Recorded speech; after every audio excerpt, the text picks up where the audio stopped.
여러분 안녕하세요. 어롱정입니다. 오늘 뉴스를 보다가 여러분한테 좀 도움이 될 만하지 않을까 싶어서 영상을 짤막하게 한 10분가량 찍으려고 잠깐 녹화를 켰어요. 아마 지금 실시간 스트리밍을 시도했는데 잘 안 되나 봐요. 그래서 별거 아니니까 그렇게 뭐 대단한 거 아니니까 간략하게 녹화를 해서 업로드하도록 하겠습니다. 저는 아시겠지만 어떤 뉴스가 나온다고 해서 뭐 크게 받아들이진 않아요. 왜냐면 뉴스는 기자님들이 쓰시는 거고, 기자님들 중에서 부동산 전문가가 그렇게 많지 않다고 여러 번 말씀드렸죠.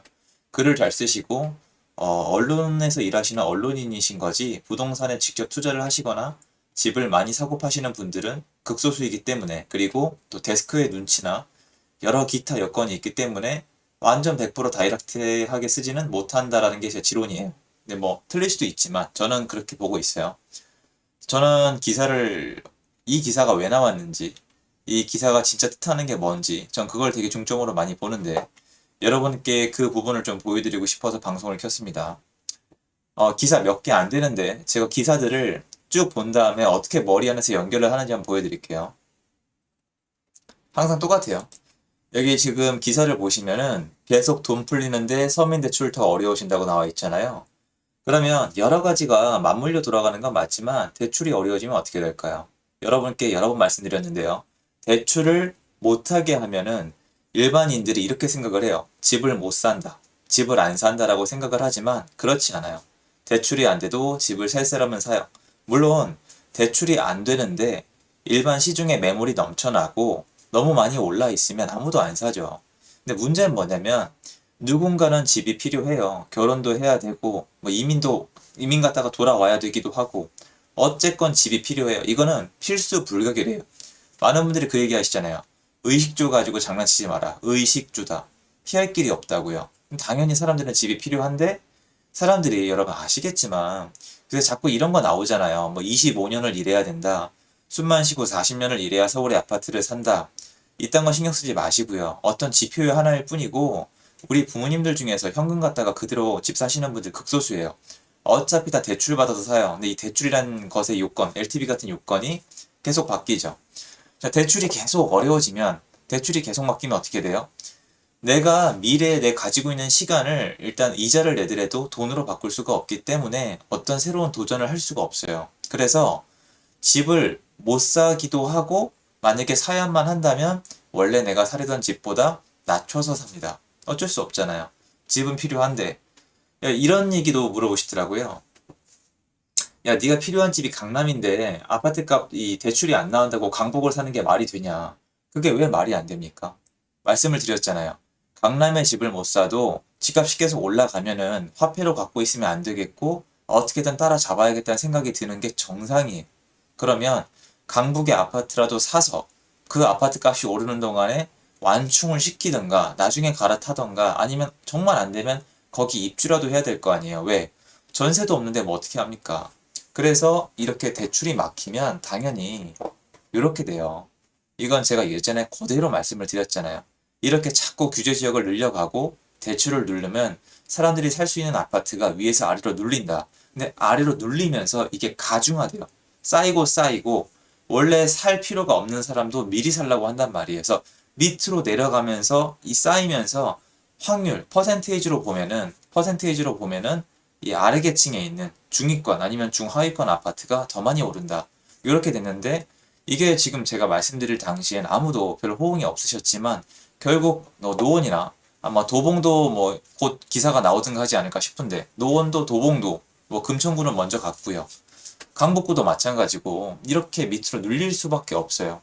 아시겠지만 여러분 지금 노원구에 있는 호재는 호재 좋다는 거 저도 인정하지만 그 호재는 지금 벌써 이미 10년이 됐어요. 예전에도 있던 호재고 지금도 있는 호재예요. GTX도 마찬가지고 창동 역세권 개발도 마찬가지고 광운대 역세권 개발도 마찬가지예요. 계속 있던 거지만 이렇게 오른 건 결국 대출이 묶이고 매물이 부족하니까 밑으로 눌린 거라고요. 이걸 사람들은 퍼진다고 얘기를 하잖아요. 그래서 전 기사를 볼 때, 대출이 어려워져? 야, 큰일이네. 근데 또 이러면 빨리 대출 받으려고 난리죠. 이렇게 보면, 아, 노원이 요새 잘 나가는구나. 이게 아니라, 아, 대출이 막히니까 밑으로 눌리는구나. 그래서 중하위권 아파트가 올라가면서 밑으로 점점점 내려가고 매물이 부족할수록 사람들이 공포를 느끼고 수요를 땡겨 쓰기 때문에 밑으로 내려가면 갈수록 그 힘이 가중화될 수 있겠구나. 이 생각을 해요. 저는. 자, 이렇게 되면 어떻게 될까요? 청약 경쟁률이 이렇게 높다는 건 여러분 청약 경쟁률이 이렇게 높다는 건 싸다는 뜻이고 프리미엄이 많이 붙는다는 뜻이에요. 아, 이건 무조건이에요. 이게 돈 된다는 얘기가 안 나오면 경쟁률이 이렇게 비정상적으로 안 나와요. 600대 1은 여러분 이거 가끔 오해하는 분이 계신데 공부 잘하시거나 아니면 되게 뭔가 능력이 유능하신 분들은 600대 1이면 뚫으면 된다고 생각을 하시는데 이건 그게 아니라 뺑뺑이에요. 그러니까 주사위를 던져서 내가 원하는 숫자가 나오기도 어려워요. 1부터 6까지의 숫자 중에서 주사위를 내가 원하는 걸 던져서 나올 확률이 6분의 1이거든요. 그것도 힘들어요. 그것도 진짜 운이 좋아야 나오는데 600대 1이면 불가능하다고 보는 게 맞아요. 이렇게 청약을 받아야만 하면 아시겠지만 지금 청약 제도상 이 해당 지역에 살아야 되잖아요. 당해야 되잖아요. 그럼 어떻게 될까요? 네, 옛날부터 말씀드렸죠. 이게 과천이랑 하남에 생겼던 현상이 있잖아요. 그리고 가뜩이나 전세가 부족한 지역이니까 엄청나게 폭등을 하는 거예요. 그러니까 여러분 결국 주소지를 두기 위한 어떤 플러스 알파의 수요가 생기는 거예요. 이러면 아, 전세값이 올라가겠구나. 야, 청약이 이렇게 열기가 있으면 앞으로 인기 청약이 있는 곳에 주소지를 옮기려고 많이 노력을 할 테고 그쪽에 전세가가 오르겠구나. 그럼 당연히 이렇게 결과가 나와요. 이거 짜집기 한 게 아니고 여러분 다 같은 날짜 기사예요. 같은 날짜 기사. 그럼 연결이 되죠. 그래서 저는 아, 청약 경쟁률이 올라가네. 아, 그러면 당연히 전세가가 올라가겠다. 특히 저런 청약이 많이 몰려있을 지역에 사람들이 전세로 들어가려고 하겠다. 게다가 해당 지역의 전세가 이미 부족하면은 그게 아예 가중화가 되겠다. 이 생각을 하는 거예요. 서로 연결이 되죠. 결국 앞으로 이런 기사는 많이 나올 거예요. 어디 전세가가 많이 올랐다. 이번엔 어디 전세가가 떨어진다. 왜냐면 이렇게 가짜로 붙은 수요는 또 빠져나갈 수도 있거든요. 특히 입주가 있다면요. 입주가 있으면. 왜냐면 떨어지는 게 아니라 이미 너무 많이 올랐으니까 들어오르거나 좀 조율을 받는 거예요. 과천이 좀 그랬었죠. 자, 할 수 있는 건 이것뿐. 공무원 채용 역대 최대 전망. 공무원 준비하시는 분들과는 전혀 별도의 영상이에요. 여러분 이거 공무원분들 많이 뽑으면 나라에 도움이 많이 되겠지만 이걸 뭘로 뽑죠? 공무원의 월급은 어디서 나가죠? 예, 세금에서 나갑니다. 그럼 공무원분들을 새로 이렇게 많이 채용하면 어떻게 될까요? 세금을 많이 써야 돼요. 이건 진리예요. 사람들은 세금이 어디 쓰이는지 전혀 관심이 없어요. 그냥 복지 아니면 뭐 예산을 나눠주거나 인프라를 더 짓거나 공무원을 더 뽑으면 그냥 그런가 보다 하는데 그거 다 대가를 치러야 돼요. 세상에 공짜는 없어요. 이거는 절대 불변의 진리예요. 그때 왕 이야기 아시죠? 세상의 진리를 한 권의 책, 한 줄의 줄로 요약하면 뭐다? 세상에 공짜는 없다죠. 마찬가지예요. 그럼 어떻게 될까요? 화폐 가치가 하락을 해요. 이거는 뭐 화폐 가치 하락을 할 때 여러분 새 아파트나 헌 아파트 그러니까 즉 화폐 가치가 하락을 하면 희소성이 높고 수요가 높은 물건이 더 많이 올라요. 그러니까 완전히 연결은 안 되지만 전 이런 걸 보면 아 앞으로 우상향 하겠다. 화폐 가치가 줄어드는 속도가 더 가중화되겠다 이 생각을 하기 때문에 아 또 상승된다는 얘기가 나오겠다는 생각이 들어요. 물론 이런 걸 하고 화폐 가치가 내려간다 하더라도 시중에 물건이 충분하고 수요가 없으면 가격은 떨어져요. 재화의 특성이에요. 많은 분들이 공부를 하지 않고 제 얘기를 딱 둘로 나누세요. 아, 예산을 많이 쓰면 무조건 집값이 올라간다고가 아니라 예산을 많이 쓰면 화폐를 많이 발행해야 되고 그 발행 수단은 다 달라요. 우리는 지금 환매 조건부 채권이죠, 아직은.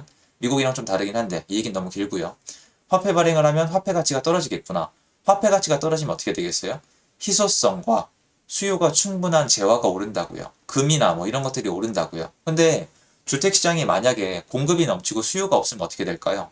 화폐 가치가 떨어진다 하더라도 못 올라요. 근데 지금 어떻죠? 매물도 없고 전세도 없고 신규 공급도 부족하니까 당연히 올라가죠. 그 중에서 사람들이 실제로 수요가 높은 새 아파트는 더 올라가겠죠. 그래서 이런 것들 나오는 건 당연한 것이다. 전 이렇게 생각을 합니다. 자, 새해 팔린 서울 아파트 절반이 최고가. 이건 왜 그럴까요? 아, 아까 말씀을 드렸지만 이런 거랑은 상관이 없어요. 원래는 다른 기사가 있었는데 뺐어요. 보기가 싫어서. 규제에 관련된 거였는데요. 신고가가 왜 이렇게 나올까요, 여러분? 아, 그렇죠. 이 매물이 없잖아요. 그리고 여러분께 죄송스러운 얘기인데 이렇게 예산을 풀어서 이 현금이 계속 풀리면은 우리나라 경기는 우상향을 하고 화폐 가치도 계속 떨어지기 때문에 이상하게 들리시겠지만 지금은 완전 비정상이라 저는 생각을 하지만 원래는 아파트는 신고가가 정기적으로 나오는 게 맞아요. 역사적으로 여러분 아파트 가격이 올라갔다는 건 뭔 뜻이냐면 신고가가 계속 나왔다는 거예요. 그런데 지금은 그 신고가 발생 속도가 과거와 비교조차 안 될 정도로 빨라요. 말이 안 되는 거죠. 즉 이거는 뭔 뜻이냐면 부르는 대로 산다는 뜻이에요. 그만큼 매물이 부족하다는 거예요. 그만큼 매물이 부족하기 때문에 부르는 대로 산다는 거예요. 그래서 어차피 이 기사에 요 규제 얘기가 나와 있어요. 두더지를 때려잡고 있잖아요. 그래서 이런 얘기. 그래서 기사를 보더라도 맞물려 돌아간다. 수요와 공급 하나로만 봐도 기사가 보인다. 그리고 앞으로 나올 기사도 멀지 뻔하다. 뭐 정부 정책이 새로 나오지 않는 이상. 그리고 정부 정책이 새로 나온다 해도 수요 공급 입장에서 보면은 이해가 빠르다는 거. 요거를 좀 말씀드리고 싶어서 영상으로 정리했어요. 도움되셨으면 좋겠고요. 오늘 영상은 좀 길면 안 좋을 것 같아서 짧게 끊겠습니다. 감사드리고요. 좋은 하루 되세요. 들어가 보겠습니다.